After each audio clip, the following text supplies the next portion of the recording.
Hello friends, welcome to my channel happy family சமையல். இன்றைக்கி நம்ம என்ன பார்க்க போகிறோன்னா, பச்சை சுண்டைக்காய் வச்சு துவையல் எப்படி செய்யலான்னு பார்க்கலாம் வாங்க. ஒரு கடாயில் 2 ஸ்பூன் அளவுக்கு எண்ணெய் சேர்த்துக்கோங்க. கடலைப்பருப்பு 2 ஸ்பூனு, உளுத்தம்பருப்பு 2 ஸ்பூன் சேர்த்துக்கோங்க.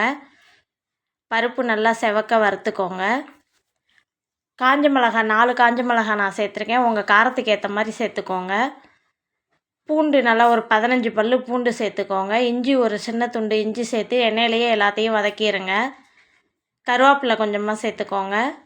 எல்லாத்தையும் வதக்கி எடுத்துட்டு மறுபடியும் கொஞ்சமாக எண்ணெய் சேர்த்து சுண்டைக்காயை நல்லா தட்டி அதில் உள்ள விதையெல்லாம் எடுத்துட்டு 2 கைப்பிடி அளவுக்கு சுண்டைக்காய் சேர்த்துக்கோங்க. உப்பு தேவையான அளவுக்கு சேர்த்துக்கோங்க. புளி ஒரு பெரிய நெல்லிக்காய் சைஸுக்கு புளி சேர்த்துக்கோங்க. மறுபடியும் ஒரு கடாயில் எண்ணெய் 2 ஸ்பூன் அளவுக்கு எண்ணெய் சேர்த்து 4 ஸ்பூன் அளவுக்கு தேங்காய் சேர்த்து தேங்காயை நல்லா ப்ரௌன் கலர் வர வரைக்கும் வறுத்துக்கோங்க. வறுத்த எல்லாத்தையும் மிக்சியில் சேர்த்து அரைச்சிங்கன்னா துவையல் ரெடி. தேங்க்ஸ் ஃபார் வாட்சிங். Subscribe my channel. தேங்க்யூ.